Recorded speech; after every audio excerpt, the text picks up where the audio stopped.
Hello, welcome to a very, very wet Warwickshire. I've come up here to see a very good friend of mine, Mike Brewer, who's going to show us around this. It's One Automotive. It's the used car dealership he has opened very recently, and he said if I pop up, he's going to give me some tips on running the clever car collection.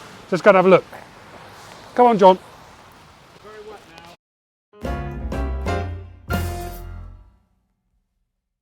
Yeah, so welcome to One Automotive, one of my dealerships. One of my dealerships. Mike Brewer Motors up in Sheffield is still the 65,000 square foot monolith. This is a side hustle created by myself, my beautiful, long-suffering, determined, quite won't let me sit down wife, Michelle. As you know, you're also a business partner with Michelle on another venture. And my buddy James, who's around somewhere, you'll get to see him. So this was my cathedral. This is where I kept my private car collection. We've been here before, haven't we? We filmed, was it used car awards, John? Yeah. We filmed the used car awards in lockdown in here. We did, yeah. I use this as a bit of a studio. So it's been very different. Yeah, and then I decided, got this lovely building. We got a really good retailer. We got a great concept in terms of what we could offer.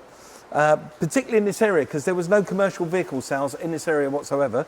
So it was a hop, skip and a jump to think up, let's start a van centre. So that's what we did. What made you decide to do it all again? I mean, we know we talked about this at the podcast live, but I mean, why on earth would you just go, right, I've got this big dealership in Sheffield, I want to do it myself? You know Michelle. All over again. You know Michelle. So you were bullied into it, basically? Michelle. Yeah. So I had this as my cathedral, and it's an amazing building. It really is a lovely space, and it's got a good forecourt outside, and you know I'm really happy with it.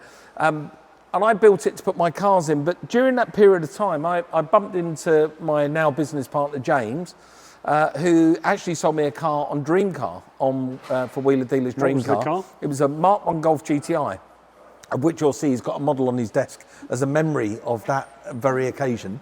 And then when I bumped into James, he had a little van centre already, and he had this sort of concept of selling vans, and I really liked it. I just loved what he was doing. And I come home and spoke to Michelle about it and said, I met this guy today. And she went, get him down, let's have a meeting. So, of course she did, yeah. Of course she did. So I brought him down here. We sat up there on the balcony, overlooking what was the car collection.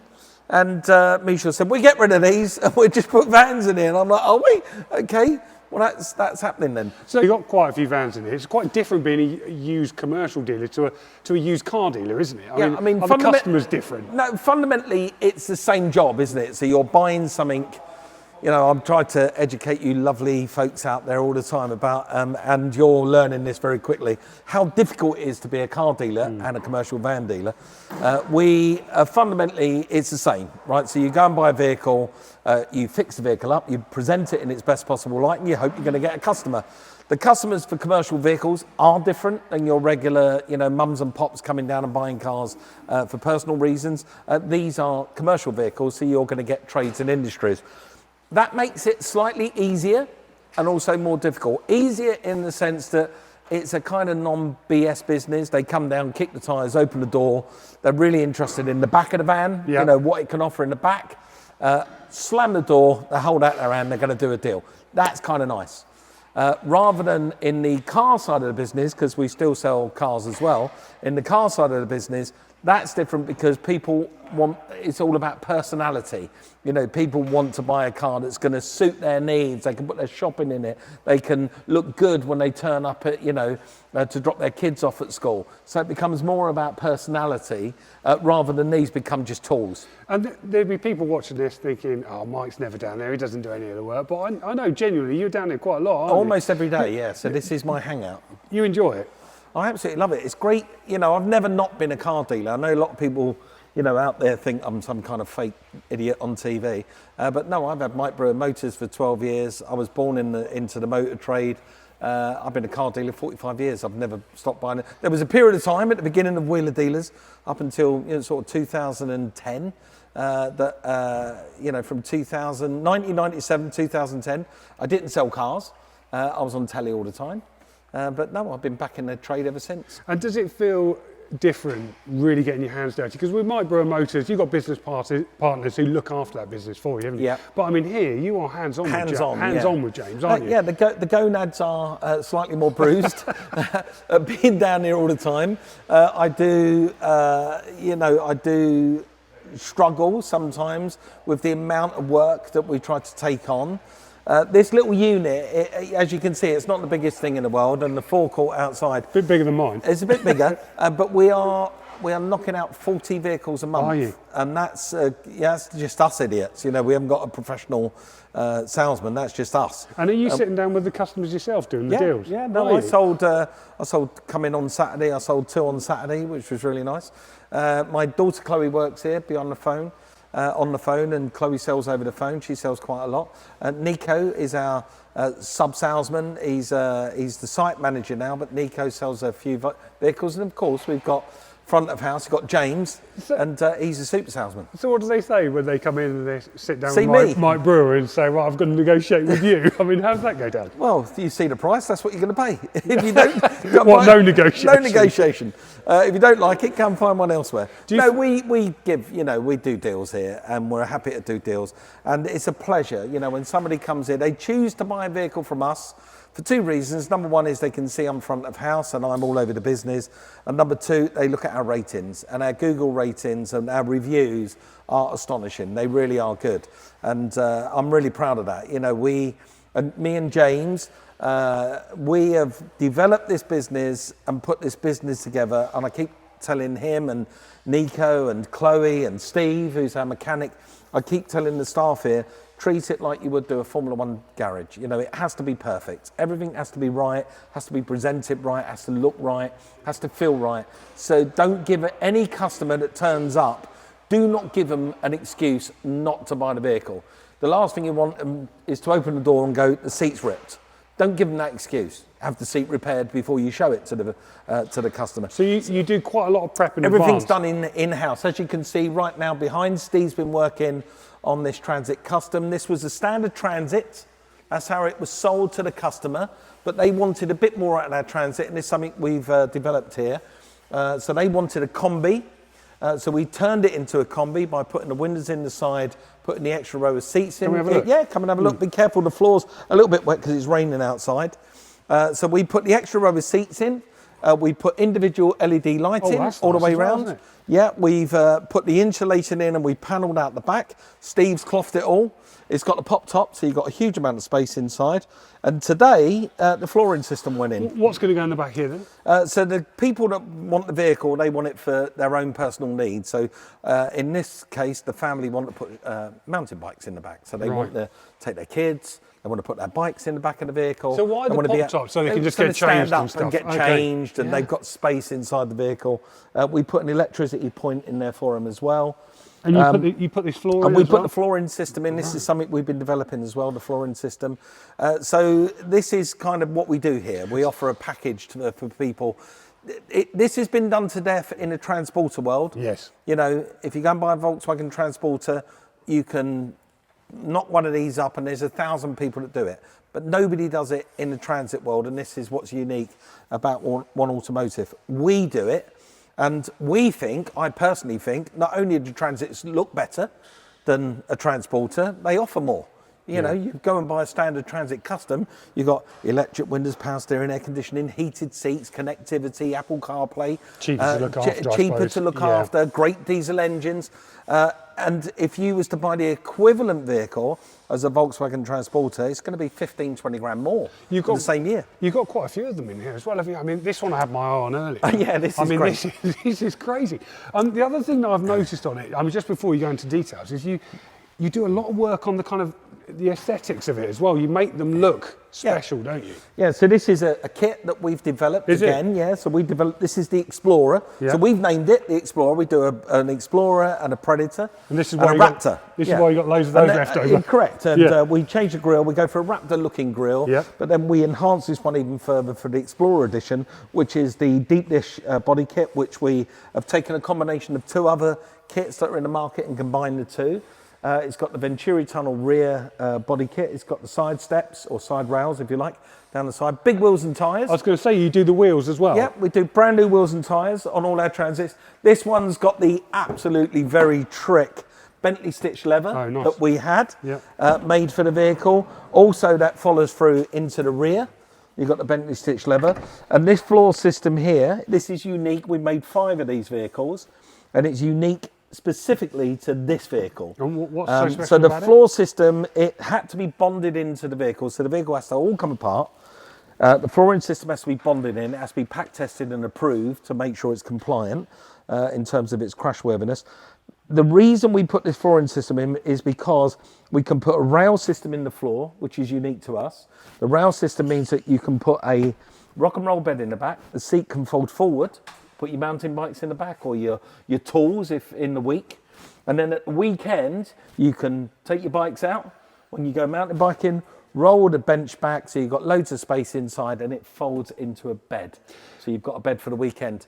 Pop-up tent, got jerry cans, got a shower system on the back as well, a pop-out awning, table and chairs. So it becomes like a pursuit vehicle for people to use at the weekend. I mean, this is a real now thing, isn't it? People really love this sort of vehicle. Exactly, it's experiential. Yeah. So people we found that come and want to buy Transits, they want experiences. They want to use their vehicle not just for carrying tools around in the week.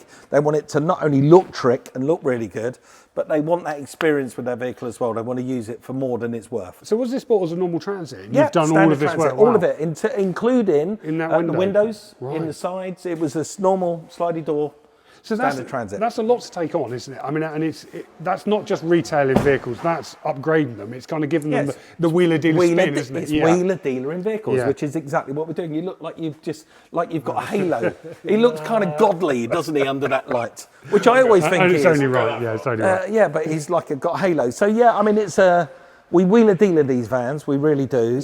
We're really proud of them as well. We just sold this. Have you? This one's just sold to a chap. He's Scotland, is it, James?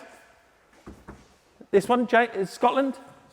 To somebody in Scotland. Over the phone. Over the phone? Over the phone. So we do really good pictures. Yes. And that's important. Do you do videos of them all? We do videos. We did a personalised video for this. Me. Yeah. I did the personalised video. People are surprised when they see that. Yeah, they love it. Yeah. They love it. And I'm going to tell the person exactly as I just told you, you know, about the vehicle. If it's got a fault on it, like there's a stone chip, I'll say, look, there's a stone chip. Yeah. I don't I do that on all of mine. I don't want you to receive the vehicle in Scotland and moan to me it's got a stone chip, and I want you to know. Give me an idea, without going into too many of the details, on the sort of kind of on the business side, on the financials. You're buying this. What sort of margins do you make? I mean, just talk on averages. I don't want you to give them away on. No, it's okay. I mean, look, it's you can look it up yourself. All this kind of stuff. We buy a standard Transit, something like this, a 22 plate, still under warranty. 13,000 miles from new, that van would have cost us around early 20s. To do the flooring system, and this is $5,000, just a flooring system. Wow. With the bench rear seat and the interior. So you're now talking mid to late 20s. Then you're going to put all the other paraphernalia on top and the body kit and the wheels and the tyres. So you're talking early 30s, for the van it cost us, that's what it lays us in. We've retailed this for $35,000. So the margins are worth it? Yeah, no, well, they're not really. No. It's kind of weird. What it does is that it attracts people to the business. So for this one in particular, this is sort of the top of the range Transit that we offer. This one would have a profit of maybe a few grand in it, but I have to emphasise, people go, he's made a few grand. Yeah, no, we laid out over 30 grand to make a few grand, which is, a 10% margin. People think, it's pretty good. But we have to pay VAT on the profit. We have to pay the salesman for selling it. We had to pay marketing costs to advertise it. That's £350 a month to market and advertise this vehicle. We have to pay our business rates, rent rates, lights, electricity. Out of this, we'll see a few £100. But people don't believe that, though, do they? they? They don't believe it. They really don't believe it. No. They think you're money bags and you're earning fortunes of money. That's the difficult bit about the car trade. And I always say this, we can make it more interesting, turn around this way so we can see more of the business. Right? This is interesting, okay? If me and you, James and Mike, we walked into the Dragon's Den like this, hand in hand, walked into the Dragon's Den. They probably think we're a bit weird. No, this is true. Like me and you, walked into Dragon's Den. We stood in front of them with our stacks of cash, and we said, I'm Mike, I'm James. Between us, we have combined 70 years in the motor trade. Award-winning journalist, and award-winning broadcaster. We've got 70 years experience, but we've got a business. Our business is we're going to buy a commodity that will depreciate at a rapid rate every single month we have it, which means we've got 30 days with your money to be able to market clean and sell that vehicle within 30 days. If we don't sell it in 30 days, every 30 days thereafter, we are starting generating a loss on that vehicle. Do you want to invest? What would they say? What would they? They're out. I'm out. Yeah, they would. I'm out. And that is the motor trade. So you've got 30 days because you're up against the guide price of these vehicles that reduces every 30 days. You've got 30 days to spin these vehicles around and get them out the door. If you don't, you're going to take it in the between the legs. You certainly are. But there'll be people watching this and go, well, why are dealers doing it then? And it's about volume, isn't it? It's about volume. Turnover. So for a small business like this, we're volumed up to 40 vehicles a month. Me and James are very determined to push this business even further. We have invested heavily in staff. So we've now brought in another member of staff who's joining us next week. Very senior, knows exactly what he's doing. That frees up more of James's time to buy more vehicles, and it pushes the business towards 50 vehicles a month. And that's where we need to get. If we can get to 50 vehicles a month and keep it turning over, everyone, Steve-O, he gets his wages, Nico gets paid, Chloe gets paid, James gets paid. I'm not taking a single penny out of this business. This is, for me, it's a long-term investment plan. And hopefully, one day, it's going to pay dividends and pay its rewards, and I'll be able to cash out. Do you find it stressful in any way? I certainly find running a used car dealership really tough. It's hard work. Yeah, I take things very personally. So if something goes wrong with a vehicle that somebody's bought, I take that very personally. I find that really stressful. I do try to educate customers that I didn't build the van or build the car. Don't have a go at me. You can come down and shout at me. I didn't build it. I just sold it to you. It's true. It's true. It is true. I didn't build it. Vehicles are like, you can go and buy yourself the latest iPhone, the latest, Galaxy phone or whatever it is, the latest television. It could sit on your shelf for a month and break down.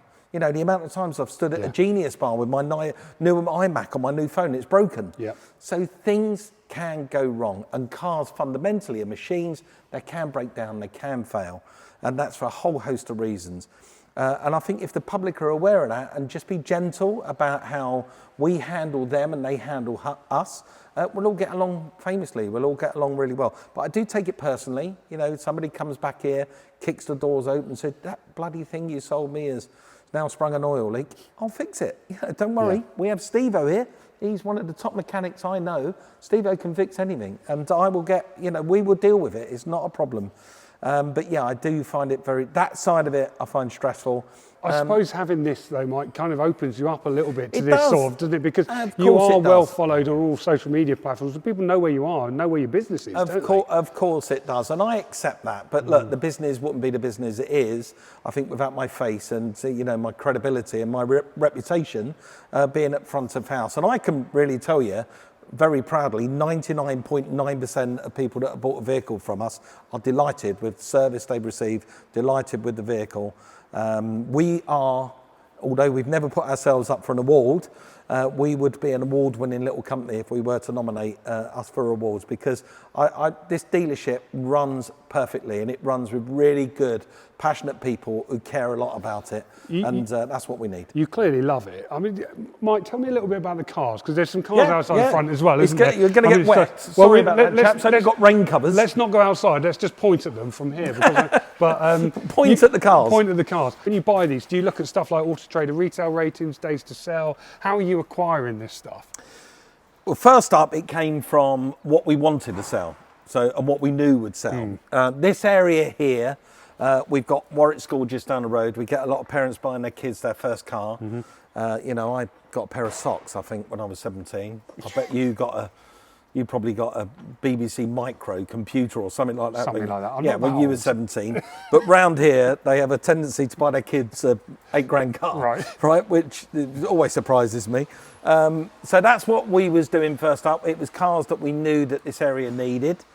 And then very quickly, as a motor trader, and when you've got a lot of money at risk, and there is quite a bit of money tied up here at risk, we realised that we need to use the tools that are available to us. And there's a really good tool on Auto Trader, which is the retail rating tool, which gives you the retail rating of your postcode and of your area. And it turns out that people really like Tucson's, they really like Nissan Qashqai's, they like X-Trails, and they love a 208.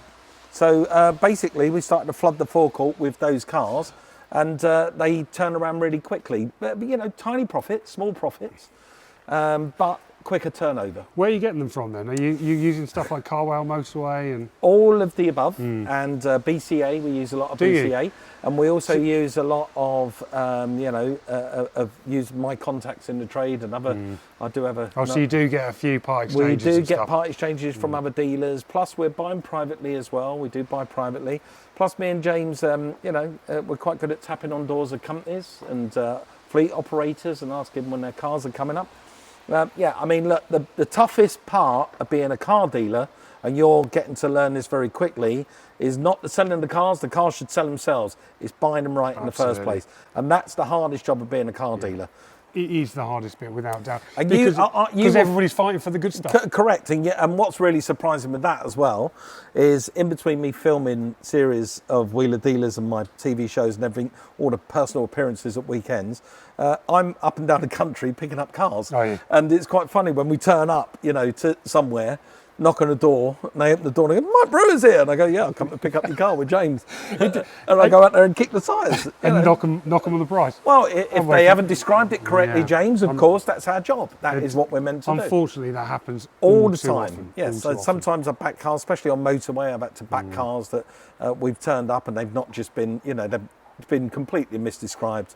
By motorways, a 5-star, you get there and it's a 2-star, so we've had to back them. But no, that's the difficult bit. Is buying the stock is difficult. Once we get the stock, I will make sure with the team, I have built a system here, and I'm quite proud of it, the system, that each vehicle comes in and it has an inspection before it even gets considered for sale. Or it can be offed into the trade elsewhere, but it goes through an inspection process. Once it's gone through that process and we're happy, I then make sure that every single thing on that vehicle is done prior to sale. So it will get MOT'd, it will get serviced, it will get a full valet, it will all be done. Then we'll take the pictures, then we'll advertise it. It's almost the reverse of every car dealer. And the reason we do it that way is because this business has to have turnover. We want people to turn up with a card, with their phone, tap a machine, pick in the car and drive away. Yeah. That's what we want. So we're doing it all in preparation is key to get it right in the first place so we can say goodbye to these cars immediately. Should we go inside? And we can because it is raining. Take this for instance, look, this Barbarian, done.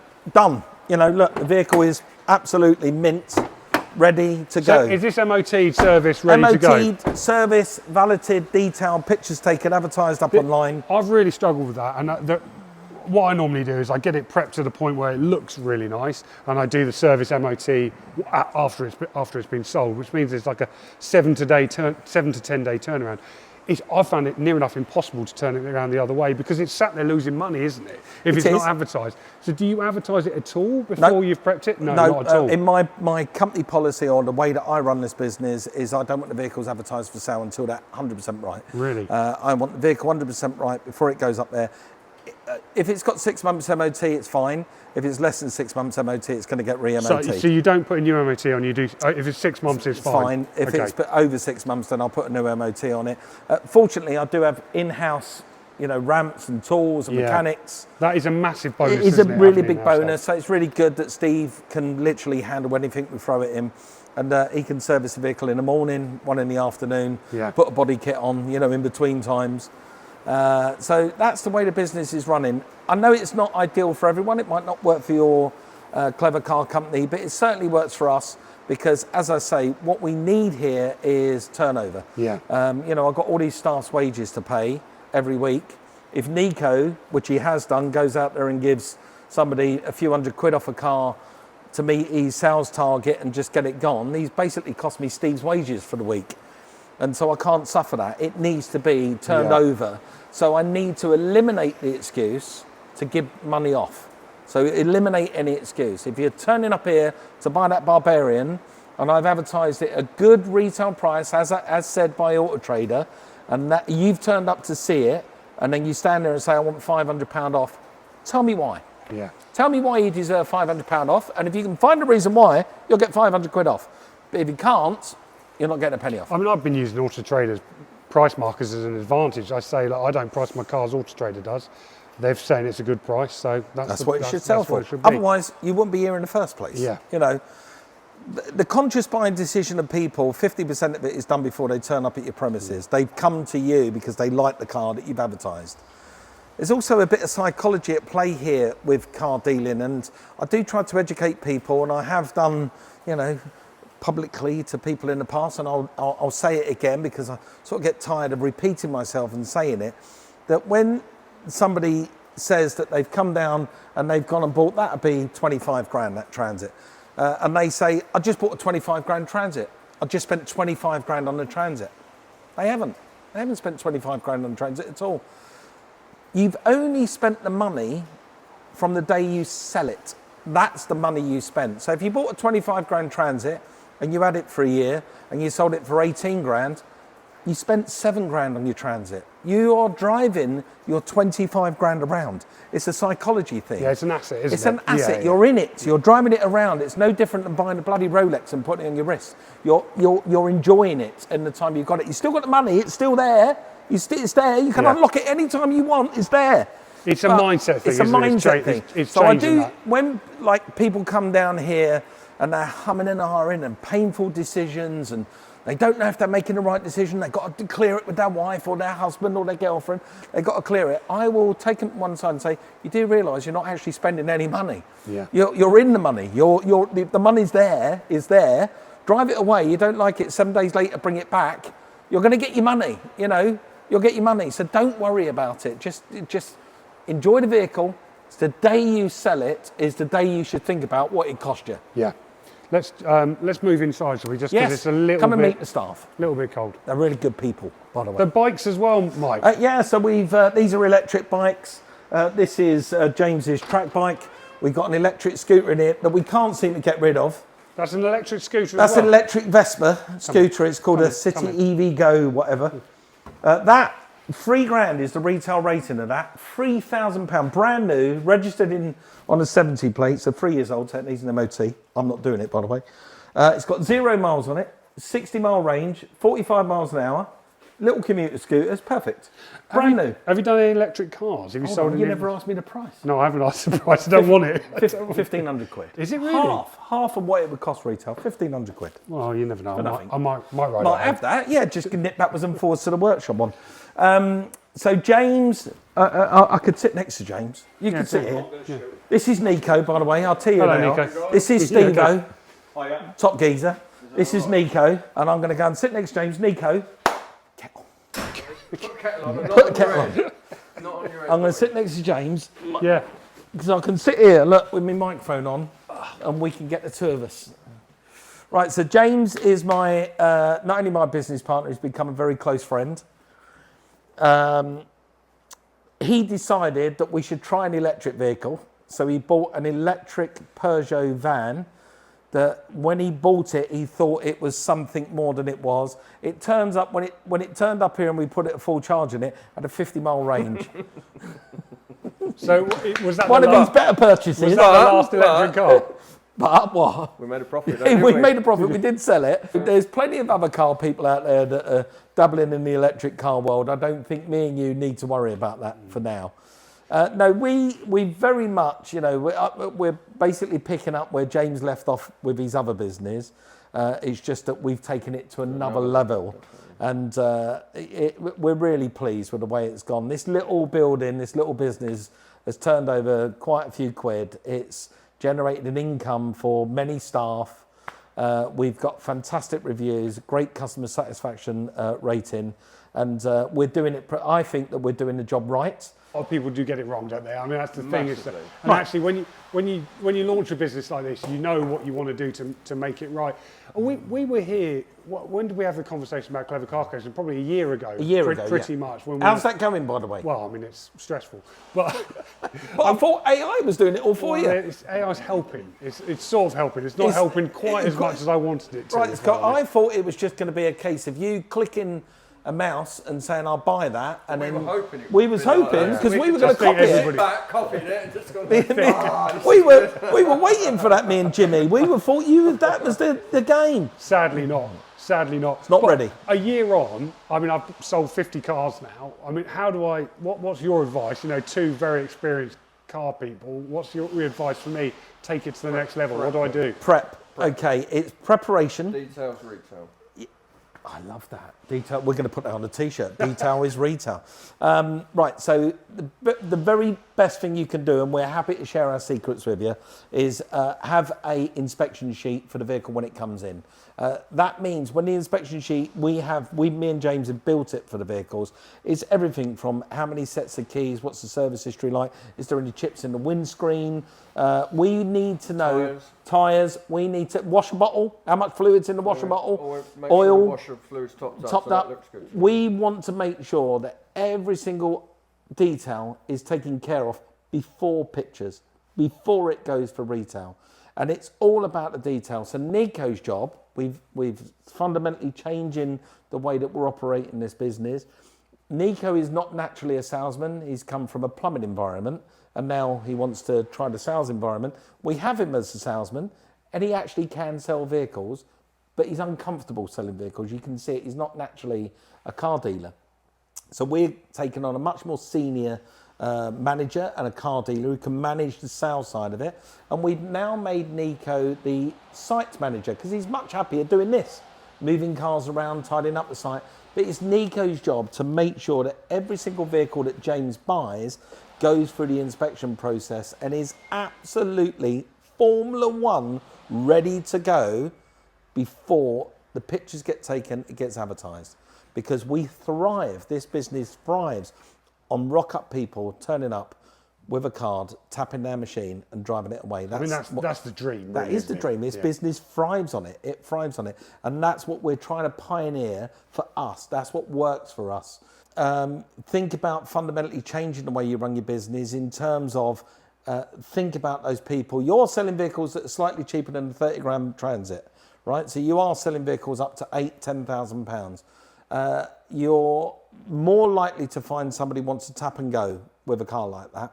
So if I was you, I would get all preparation done up front, 6-month MOT policy in your head. If it's not 6 months, MOT it for a year, unless you think it's going to sit in stock for, it's got a low retail rate and it'll sit in stock 30 days, hold off on the MOT, but just let the customer know if they make a point of contact that they're coming down to see the car. Say, if you turn up to see the car, it's got a 5-month MOT, or you're going to have to wait whilst I'll quickly go and get it MOT if you want to take it away immediately.